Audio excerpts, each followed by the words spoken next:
Iya, sahabat Muslim kembali lagi dalam program Bincang Sehat dan hari ini kita membahas tentang cacingan dan bagaimana bentuk pencegahannya. Nah, cacingan ternyata menghisap semua nutrisi makanan yang kita makan. Nah, inilah dampaknya kalau cacingan ada dalam tubuh kita sehingga makanan yang kita makan akan kehilangan nutrisi. Nah, selain nutrisi yang hilang, Dok, Ya, apakah bisa juga jenis-jenis cacing itu bisa menghisap darah kita atau bisa merusak lambung atau kulit kita, sel-selnya ini ya. gimana, Dok? Jadi memang cacing ini sendiri dia bisa merusak organ lain apabila dia sudah bermigrasi ke organ lain selain usus ya. Kalau di usus dia merusak dinding-dinding usus itu karena dia mengaitkan cakarnya atau giginya itu di dinding-dinding mukosa usus sehingga kadang-kadang menimbulkan perdarahan saluran cerna bawah ya. Nah, ini juga tanda-tanda salah satu kecacingan. Kemudian bisa juga dia merusak jaringan paru-paru di sekitar paru ya. Iya, iya. Bahkan dia ada yang bermigrasi ke otak ya. Nah, di hepar di hati juga ya. Makanya hewan juga bisa ya termasuk daging ya kurban itu makanya perlu diperiksa di bagian hati livernya itu kadang-kadang ada ditemukan cacing ya. Maka kita harus mawas diri di sini terhadap kecacingan itu ya. Kemudian belum lagi hewan-hewan yang mungkin saya terkontaminasi dengan cacing, maka kita harus mengkonsumsi daging hewan yang kita makan itu secara baik, sempurna. Oke, itu Nah, harus begitu. diperhatikan, Dok ya. Iya. Nah, tadi dokter menjelaskan bisa bermigrasi sampai ke otak. Nah, ini prosesnya gimana sih, Dok? Apakah dari kulit atau bagaimana nih, Dok? Ya, jadi secara umum migrasi larva cacing ini Iya. ya, ini larva ya, jadi dia bisa menembus pembuluh darah, masuk Oh. dia ke semua aliran darah yang mengalir yang dialirinya. Jadi bisa ke organ hepar, Iya, iya. hati ya, bisa ke lambung juga bisa, makanya nanti sering sakit kayak sakit lambung ya, nyeri ulu hatinya Iya. gitu ya.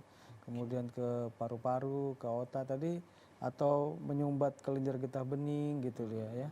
Jadi dia migrasi melalui pembuluh darah gitu dia. Oke, berarti ini bisa dikatakan jenis cacingnya sangat kecil sekali dan Iya, tipis ini, Dok ya. larvanya sangat halus Oke. gitu. Nah, tapi jenis-jenis cacing itu Jenis-jenisnya tentunya bukan hanya seperti itu, Dok ya, ya, banyak tentunya, baik, Dok iya. ya. Nah, ini bisa dokter sebutkan nih, Dok. Iya, sebenarnya ada banyak jenis cacing yang sering menginfeksi manusia dan hewan pada umumnya.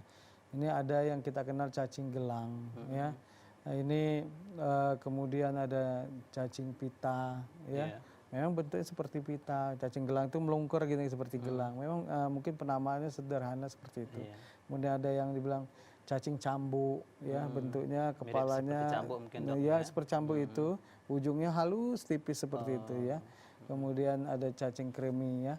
Ini yang ya cacing tambang ini ya. Mungkin selain di Amerika juga ada di daerah-daerah Sumatera dan Kalimantan juga ya.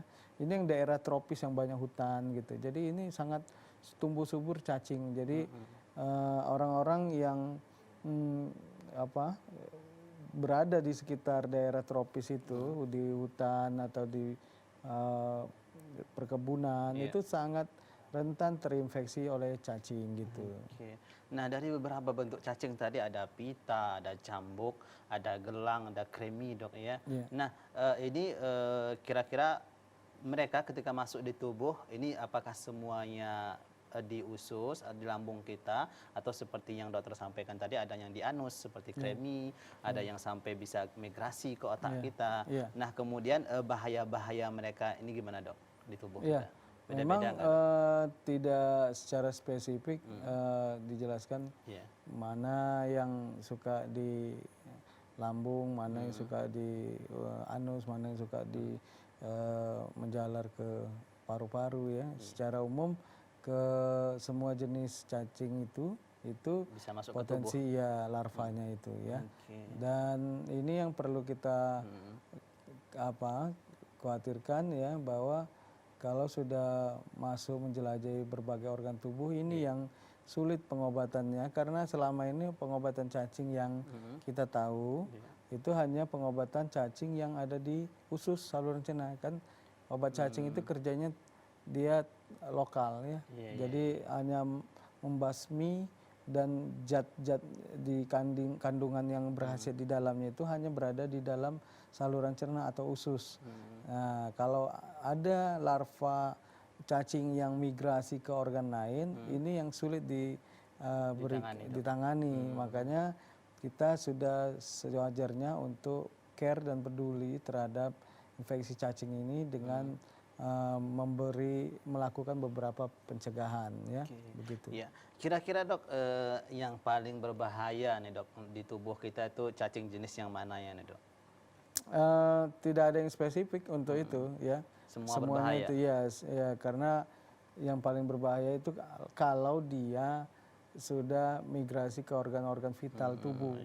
Kalau dia masih di usus, dia secara umum cuma berdampak pada kekurangan gizi, malnutrisi pada si penderita, atau juga mengalami keluhan lambung atau saluran cerna. Tapi kalau dia sudah migrasi pindah ke organ vital yang lain, ini bisa menyebabkan kerusakan jaringan organ vital itu, dan ini yang kita khawatirkan. Iya, Gitu. berarti dikatakan berbahaya semuanya seperti itu dok ya. Nah tidak boleh sepele terhadap baik dia cacing kremi ini nampaknya kecil dok ya, tapi ini tetap juga berbahaya dok ya. Di cacing pita itu sendiri ya, ini punya pengait yang kuat di usus saluran cerna. Ini sulit dibasmi juga ya. Ini yang biasa terdapat pada hewan babi ya. Contohnya ya, contohnya itu, sehingga mungkin dengan pemanasan yang biasa, bahkan dia tidak mati begitu saja, mungkin cuma lemas gitu ya. Makanya pengelolaan daging, terutama pada daging babi itu harus lebih panas, lebih hebat dari daging sapi atau daging kambing gitu. Makanya mungkin ya kita juga yang muslim juga sangat mewanti-wanti, selain itu memang perintah Allah yang mutlak harus kita hindari, tapi ternyata banyak manfaat yang bisa kita ambil hikmahnya, ternyata banyak mudarat yang ada di dalamnya gitu. Betul dok, memang segala sesuatu yang sudah Allah haramkan, sudah Allah larang, setelah kita tentu pelajari, walaupun itu kita tahu atau tidak tahu, pasti ada sesuatu di baliknya yang kebaikan pada kita dok ya. Dan ini memang sudah menjadi sudah menjadi rahasia umum atau bukan jadi idah tersebar dok ya di kalangan medis, baik masyarakat awam sudah banyak yang mengetahui bahwasanya daging babi itu salah satu sumber cacing pita yang sangat banyak sekali dok ya. Atasi dan susah mati dalam pengolahan makanan dengan mendidih yang biasa seperti itu ya. Oke. Ya, ada bahkan saya pernah melihat sebuah video dok, seorang Nasrani yang sangat suka sekali makan daging babi, sehingga tubuhnya itu penuh dengan cacing pita. Nah, tentunya ini sangat ngeri sekali dok ya, kita tidak ingin seperti itu. Makanya nanti kita akan beri bagaimana tips-tips untuk mencegah kecacingan ini. Nah selain daging babi nanti mungkin akan dijelaskan lagi dok ya, daging apa saja dan bagaimana cara agar kita itu aman mengkonsumsi misalnya daging sapi gitu dok ya.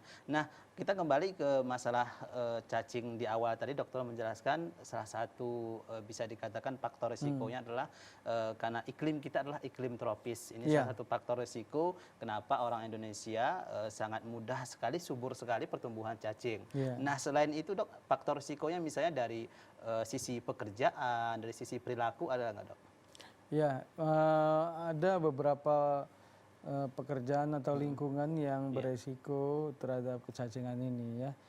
Tadi kita menyebutkan ada tinggal di daerah tropis, di daerah ladang, perkebunan, hutan, ini juga sangat rentan terhadap kecacingan karena cacing STH tadi, soil transmitted helminths tadi, sangat tumbuh subur di daerah itu. Yang kedua, pekerjaan orang-orang yang selalu terlibat dengan tanah ya, misalnya contoh tukang gali kubur ya, atau juga tukang sumur bor, tukang kebun ya, kemudian tukang tambang yang bekerja di tambang ya, atau juga memang kelompok usia anak ya, anak-anak usia SD Ini kita sama-sama tahu bahwa perilaku anak-anak SD Iya. ini masih Masanya bermain-main, masa Dok, ya. bermain dan dia selalu berkisaran di tanah, gitu ya. Jadi bermain bola dengan Iya. buka sepatu,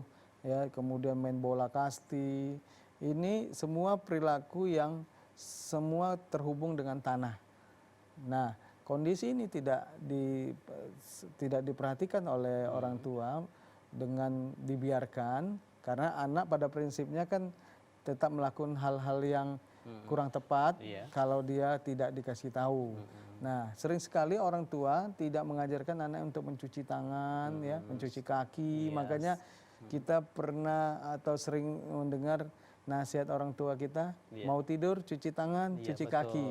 Ya, pengertiannya apa? Kok mesti cuci tangan, cuci kaki? Ternyata ada maknanya bahwa anak-anak yang bermain di luar pulang ke rumah itu membawa larva telur cacing mungkin. Maka dengan cuci tangan dan cuci kaki diharapkan bisa melunturkan telur atau larva cacing yang melekat tadi tidak sampai tembus atau masuk ke makanan.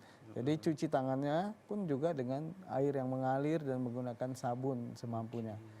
Nah, kemudian apalagi itu orang-orang yang suka makan makanan yang mentah. Oh iya iya, ini seperti Iya. makan-makanan yang di Korea atau Ayam Jepang penyet gitu, Dok, juga ya. bisa. Ayam Ayam bisa juga. penyet, ayam geprek yang lalapannya kan? Iya iya betul. Iya, ada. Tapi biasanya kan, Dok, di Jepang seperti ada sushi. Nah, Ada ini kan ya, yang mentah-mentah ikan nih, yang Dok, ya. mentah gitu Betul. juga sama. Ikan yang tidak diolah dengan matang, Iya. ya kan? Daging-dagingan juga yang tengah matang, Iya. ya. Sate, ya, yang kalau pengolahannya tidak benar, misalnya dari daging mentah langsung di sate, itu khawatir kita masaknya tidak merata, sehingga dikhawatirkan kalau ada larva cacing yang masih di situ masih hidup kita makan, dia akan berkembang di dalam usus. Jadi makanan seperti selada-selada, burger, Ini harus ya, diperhatikan juga, Dok, ya. sosis yang sering dimakan itu perhatikan tuh sayur-sayur mentahnya. Iya iya iya. Kadang-kadang kita lihat sepintas bersih, Iya. padahal penjual cuma menyelupkan air, dah Sebentar aja, Dok, pakai, ya. ya.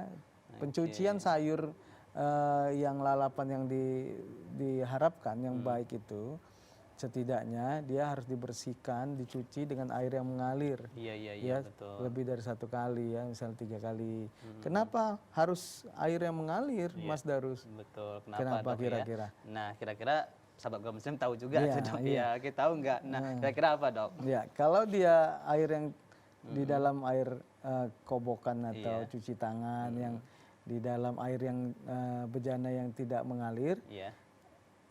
telur larva yang habis kita bersihkan itu masih di situ. Bisa melengket lagi, Dok, ya. Iya, bisa lengket lagi atau sayur berikutnya yang kita bersihkan Betul, di situ betul, lagi, betul. di situ lagi. Jadi semuanya di situ. Akhirnya bukan bersih, sebenarnya semacam pemindahan saja begitu. Oke. Kalau kita kait-kaitkan dengan peraturan-peraturan dan nasihat-nasihat anjuran-anjuran dalam Islam memang sangat betul sekali, Dok, ya. Iya. Seperti makanan tadi nggak boleh makan babi, Iya. kemudian Makan dokter tadi makanan yang diolah, dimasak iya, dengan betul. benar. Iya iya iya.